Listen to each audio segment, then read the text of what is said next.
اعوذ باللہ من الشیطان الرجیم بسم اللہ الرحمن الرحیم قال اللہ تبارک و تعالی فی کتاب الاعلی بسم اللہ الرحمن الرحیم ان الدین عند اللہ الاسلام کہ اللہ کے نزدیک اگر کوئی دین ہے تو وہ دین اسلام ہے۔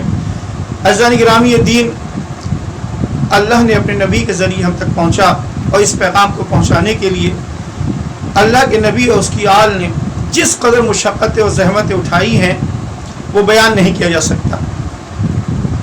اس وقت یہ کلپ بنانے کا مقصد فقط ایک ہے کہ ابھی کچھ دیر پہلے میں ایک امام حسن علیہ السلام کی ولادت با سعادت کے سلسلے میں فیس بک پہ پروگرام دیکھ رہا تھا جو کہیں ہو رہا تھا۔ اسے دیکھنے کے بعد مجبور ہو گیا ہوں کہ اس وقت تقریباً 2 بجنے والے ہیں، اس وقت میں یہ کلپ ایمرجنسی میں بنا رہا ہوں۔ عرض خدمت کی میرے برادر، میرے بھائیوں، میرے عزیزوں، اس دین اسلام کو پہنچانے کے لیے آل محمد کے گھرانے نے جتنی زحمتیں کی ہیں، جتنی مشقتیں کی ہیں، وہ لفظوں میں بیان نہیں کی جا سکتی۔ اسی لیے ساتھ میں امام نے بھی یہ کہا تھا کہ جتنے تم مظالم، جتنے ظلم تصور کر سکتے ہو اپنے تصورات میں لے کر آ جاؤ، لیکن ہمارے محمد پہ جو ظلم ڈھائے گئے وہ تم تصور نہیں کر سکتے، وہ تمہارے تصورات میں نہیں آ سکتے۔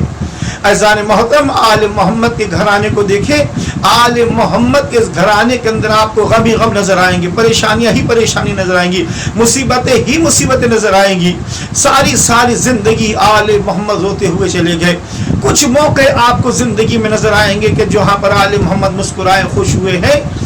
اب مجھے آپ بتائیں، اگر میں مولا حسین کا چاہنے والا ہوں، میں امام حسن کا چاہنے والا ہوں، تو جب مجھے پتا ہے کہ میرا مولا ساری زندگی روتا رہا ہے، کبھی میرے مولا کی زندگی میں اگر خوشی کا موقع آ گیا تو اب مجھے کیا کرنا چاہیے؟ آیا مجھے اپنے مولا کو مجھے خود زیادہ خوش کرنا چاہیے یا مجھے اس وقت خون کے آنسو لانے چاہیے؟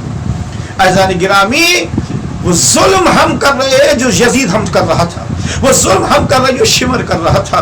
اس لیے عزیزان محترم، جائیں رسول اکرم کے فرمان کو دیکھیں، اور وہ واقعہ آپ تمام کے اذہانی آلے کے اندر محفوظ ہے کہ جب ایسا قید خانہ کہ جہاں پر میرا 7واں امام قید تھا، کہ جہاں نہ رات کا پتہ چلتا تھا نہ دن کا پتہ چلتا تھا، کہ جہاں پر امام صحیح طرح کھڑے نہیں ہو سکتے تھے، اس قید خانے میں مشقت میں میرا امام نے زندگی گزار دی اپنی۔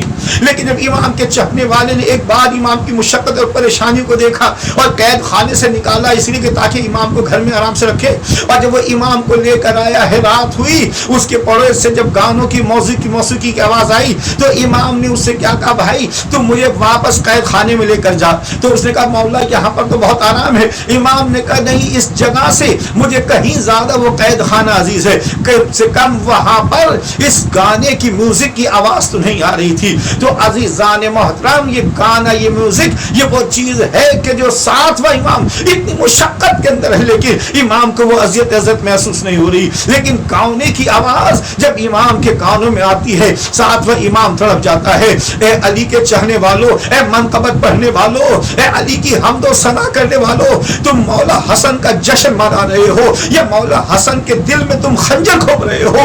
تم اپنے محفلوں کے اندر یہ میوزک کے آلات کہاں سے لے کر آ گئے؟ یہ ڈھول دبا کے تمہارے پاس کہاں آ گئے؟ ابھی میں دیکھ رہا تھا کہ ڈھول بج رہا ہے، گانے کی طرح سے امام کی منقبتیں پڑھی جا رہی ہیں اور لوگ بیٹھ کر تالیاں بجا رہے ہیں۔ مجھے آپ بتائیں، اس شب میں وقت کے امام کے دل کے اوپر آپ نے خنجر مارا ہے، امام حسن کو خوش کیا ہے، یا امام حسن کو آپ نے خون کے آنسو رلا دیا، یا وقت کے امام کو رلایا ہے؟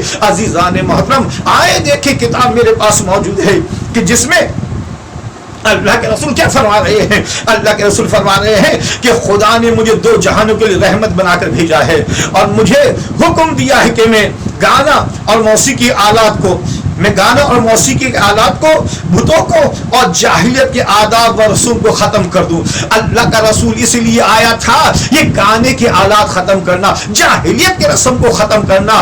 عزیزو، جو رسول اتنی محنت کر کے، اتنی مشقتیں کر کے ان کو ختم کرنے کے لیے آئے تھے، آج کہیں ہم اس رسول کی محنت کے اوپر پانی تو نہیں پھیر رہے؟ وہ امام جو کربلا کے اندر 3 دن کا بھوکا پیاسا شہید ہو گیا، ان رسومات کو ختم کرنے کے لیے اس گانے کو ختم کرنے کے لیے ہم اسی حسین کے ذکر میں، اسی حسن کے ذکر میں ہم ڈھول بجا رہے ہیں، تالیاں بجا رہے ہیں اور خوشی کا اعلان کر رہے ہیں۔ آیا ہم یزید کا ساتھ دے رہے ہیں یا حسین کا ساتھ دے رہے ہیں؟ ہم سید سجاد کے مرہم کے اوپر ہم کے غموں پہ مرہم رکھ رہے ہیں یا سید سجاد کو خون کے آنسو رلا رہے ہیں؟ وہ سید سجاد جو ساری زندگی خون کے آنسو اتارا۔ میرے عزیزو، میرے بھائیو، غور کرو تم کہاں لے کر جا رہے ہو؟ اے منقبت خان، اے منقبت پڑھنے والوں، اے مولا حسین کی حمد و ثنا کرنے والوں، یہ ڈھول دبا کے جب تمہاری محفلوں میں آ جائیں گے تو خدا کی قسم حسین تمہاری بزم میں نہیں آئے گا، جناب زہرا تمہارے بزم میں نہیں آئیں گی۔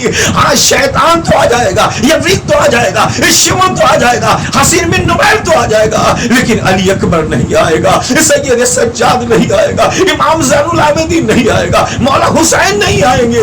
مجھے اتنا بتا دو، یہ تمہارے پروگرام شیعت کو دبونے کے لیے ہے یا شیعت نسل کی تربیت کے لیے ہے؟ تھوڑی دیر کے لیے سوچو، تم امام حسین کے قاتلوں کا ساتھ دے رہے ہو یا امام حسین کا ساتھ دے رہے ہو؟ میرے بھائیوں، اگر آج تم نے ان چیزوں کو ختم نہ کیا، اپنے ان پروگراموں سے ڈھول پہ آگے ختم نہ کیا، یہ تمام غلط چیزوں کو اگر تم نے ختم نہ کیا تو تم بنیاد رکھو گے ان خباثتوں کی، ان نجاستوں کی کہ جو آل محمد کو تڑپا رہی ہے، جو آل محمد کو اذیت دے رہی ہے۔ تو میرے بھائیوں، کم سے کم سوچو، جو عمل کرو یہ دیکھو تم، یہ میرا عمل آل محمد کو خوش کرنے کے لیے ہے یا آل محمد کو ناراض کرنے کے لیے ہے؟ میرے مولا کیا فرماتے ہیں؟ الغناء اشد من الزنا، یہ جو گانے کی آوازیں ہیں یہ زنا سے بدترین ہے۔ ہاں عزیزان محترم، یہ ڈھول ڈبا کے تمام مجتہدین کے فتاوی کی کتابیں آپ دیکھ لیجئے گا، رسول اکرم کے فرامین دیکھیے گا کہ یہ گانے کے آلات خریدنا حرام ہے، حرام ہے، ان کا سب نے حکم دیا ہے، ان کی خرید و فروخت حرام ہے۔ جن کی خرید و فروخت حرام ہو انہیں بجانا کہاں جائز ہوگا؟ انہیں امام حسین امام حسن کے میلاد کے اندر بجانا کہاں پر خود صحیح ہوگا؟ میرے بھائیوں، میرے عزیزوں، خدا کے لیے میرے نوجوانوں فکر کرو، تم قوم کو کہاں کر لے کر جا رہے ہو؟ کہیں ایسا تو نہیں کہ تم خود امام حسین کے مشن کو برباد کرنے والے ہو؟ کہیں ایسا تو نہیں ہو کہ تم وہ کام کر رہے ہو کہ کربلا کے اندر جناب زینب کی اس سر سے تم چادر چھیننے والے ہو؟ کہیں یزید کے ساتھی تو نہیں بن رہے ہو؟ میرے عزیزوں، میرے بھائیوں، جب عمل کرو تو دیکھو اس عمل سے میرے مولا حسین خوش ہوں گے یا میں مولا حسین کو تڑپاؤں گا؟ ہاں عزیزوں، خدا کو مانو، اے منقبت خوانو، اے نوحہ پڑھنے والو، اے آل محمد کا ذکر کرنے والو، تمہیں واسطہ ہے جناب زہرا کا، ساری دنیا نے آل محمد کو رلایا ہے، تم آل محمد کو رلاؤ۔ ارے ساری دنیا آل محمد کی دشمن ہے، کم سے کم تم تو آل محمد سے دشمنی نہ کرو۔ کہیں ایسا نہ ہو کہ تم ہی آل محمد کے سب سے بڑے دشمن بن جاؤ، کہیں ایسا نہ ہو کہ تم ہی لوگوں کو آل محمد کے راستے سے روکنے والے بن جاؤ۔ اگر تم نے اپنے پروگراموں سے ان چیزوں کو ختم نہ کیا تو کچھ دیر کے بعد کیا ہوگا؟ یہی چیزیں ہوں گی، تمہارے امام بارگاہ ہوں گے، اس میں ناچ گانے کی چیزیں موجود ہوں گی اور نہ جانے قوم کہاں سے کہاں بھٹک جائے گی۔ پہلے قدم کو روک لو، کہیں تمہاری قوم کا نوجوان نہ برباد ہو جائے۔ پہلے قدم کو روک لو، کہیں تمہاری مقدس محفل میلاد خراب نہ ہو جائے۔ بس میں یہی گزارش کروں گا کہ امام حسن کی ولادت کے اوپر امام حسن کو نہ رلاؤ، امام حسن کی ولادت پر رسول خدا کو نہ رلاؤ، امام حسن کی ولادت پر جناب زہرا کو نہ رلاؤ۔ اس لیے یہ دین بڑی مشقت کے بعد ہمیں ملا ہے۔ تو جس امام کا جشن منا رہے ہو تو جاؤ دیکھو امام کے جشن میں مجھے کتنی نمازیں پڑھنی ہے، مجھے کتنا اللہ کو یاد کرنا ہے، کتنا مجھے مصلی سجانا ہے، کتنا مجھے اچھے کام کا انجام دینے ہیں۔ ہاں یہ کام دیکھو کہ جب ولادت ہوا کرتی تھی ائمہ عبادات کو بڑھا دیا کرتے تھے، نمازوں کو بڑھا دیا کرتے تھے۔ مجھے آل محمد کی سیرت اپنانی چاہیے، مجھے ان لوگوں کی سیرت نہیں اپنانی چاہیے جو ناچ گانے والے ہیں۔ میں ان کی سیرت نہ اپناؤں، میرے اندر سیرت حسن نظر آنی چاہیے، میرے اندر سیرت حسین نظر آنی چاہیے۔ ہاں جب ولادت کا موقع ہو تو مولا حسین کیا کرتے ہیں، مولا علی کیا کرتے ہیں؟ آیا خدا کی بارگاہ میں سجدہ کرتے ہیں، اس کی حمد و ثنا کرتے ہیں، یا آلات موسیقی لا کر کیا یہ کام شروع کر دیتے تو ہم کر رہے ہیں؟ تو میرے عزیز میرے بھائیوں، اس بات کو سمجھو، خدا کو واسطہ ہے تمہیں ان مسائل کو سمجھو، کہیں تم اپنے ہاتھوں سے اپنی قوم کو برباد نہ کر دو، کہیں تم ایسا نہ ہو کہ تمہاری وجہ سے مسجد و امام بارگاہ کے اندر ناچ گانے کے آلات آ جائیں۔ تو جب یہ حالات آ جائیں گے تو پھر قوم برباد ہو جائے گی. بس عزیز و انہی جملوں کے ساتھ میں اپنی بات کو تمام کروں گا کہ دوستو بعد الفت کے طرف گار بنو, بزم میں پھول تو میدان میں تلوار بنو, زندہ رہنا ہے تو پھر صاحب کردار بنو. اصل قوم کا کردار ہے تلوار نہیں, ایک عام کردار سے جب اہل وفا لیتے ہیں انگلیوں پر در خیبر کو اٹھا لیتے ہیں. والسلام علیکم.